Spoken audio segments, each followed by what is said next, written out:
Hello guys, আপনারা দেখতে পাচ্ছেন যে বর্তমানে মনোয়ার হাসান টিটু ইঞ্জিনিয়ার সাহেব তিনি কুষ্টিয়াতে তার বাসায় অবস্থান করছেন। আমি আমার বিশেষ কাজে এসে তার সাথে দেখা করতে আসলাম। আসার পরে এই তো আমরা ভাবলাম যে দীর্ঘদিন পর চাচা ভাতিজা একসাথে, তো ফেসবুকেও তোলপাড় হয় না, সেই তোলপাড় সীমিত আকারে তোলার জন্য আমরা একটি ভিডিও ধারণ শুরু করি। এটার নাম জানি কি? এটা চৌরাসমোড়, আমরা কুষ্টিয়া। আমরা বটতল পর্যন্ত যাব।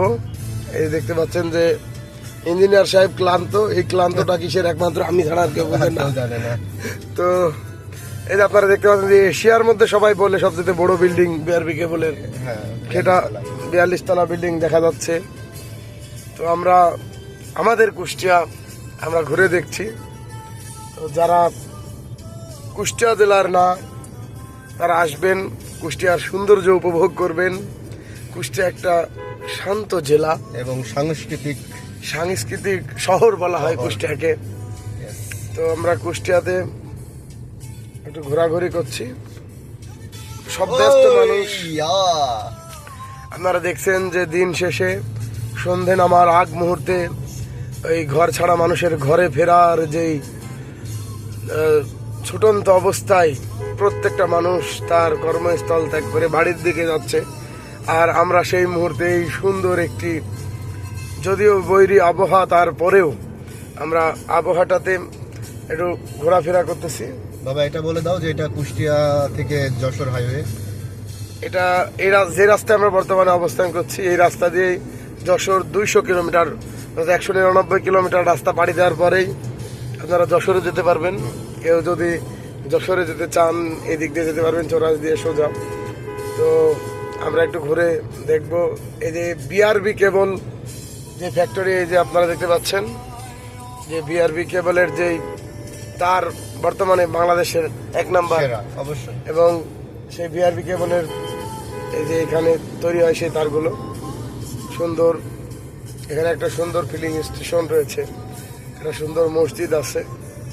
তো আমরা দেখতে দেখতে যাচ্ছি। এই যে সৌন্দর্যের লীলাভূমি বলা হয় কুষ্টিয়াকে, এই যে ফিলিং স্টেশন।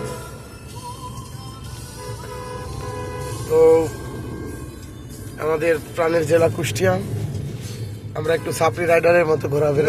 না সাপড়ি রাইডার দেখলাম ভাবে জায়গা আছে কিনা। আসলে খুব সুন্দর একটি পরিবেশ।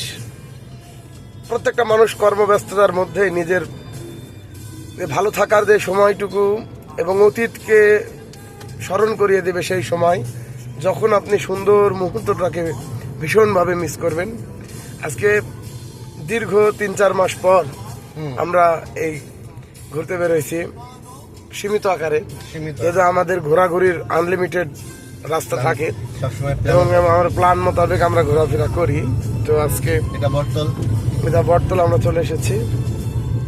আমাদের কাকা ড্রাইভিং করতে ব্যস্ত, ঠিক আছে।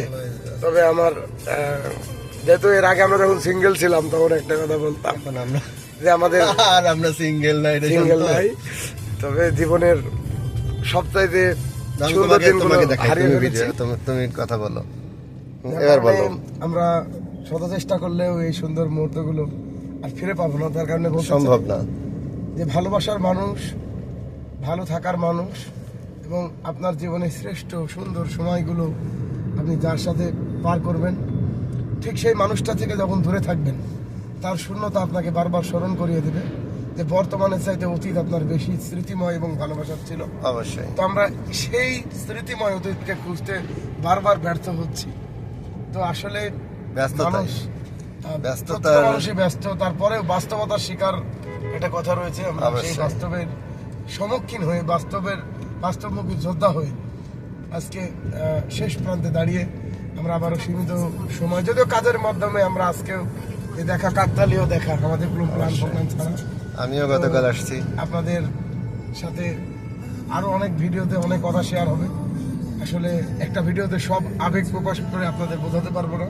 আসলে আমরা কি পর্যায়ে ছিলাম আর কোন পর্যায়ে আসলাম, এটার পার্থক্য যারা খুঁজতে চাচ্ছেন খুঁজতে পারবেন না। কারণ আমরা প্রত্যেকটা মানব সামাজিক জীব, আমরা সমাজে বসবাস করতে নিজের প্রয়োজনে পরিবারের তাগিদে অনেক সুন্দর মুহূর্ত, মোবাইলে ভালো লাগার মুহূর্তগুলো আমরা আস্তে আস্তে হারিয়ে ফেলি।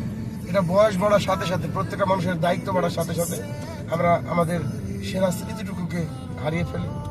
আমি সবাইকে অনুরোধ করব, আপনারা সকলেই আপনাদের সেরা সময়ের যে গল্পগুলো রয়েছে সেগুলো আমাদের জানাবেন। ওকে, ধন্যবাদ। ধন্যবাদ জানাই। আসসালামু আলাইকুম, ভালো থাকবেন সবাই।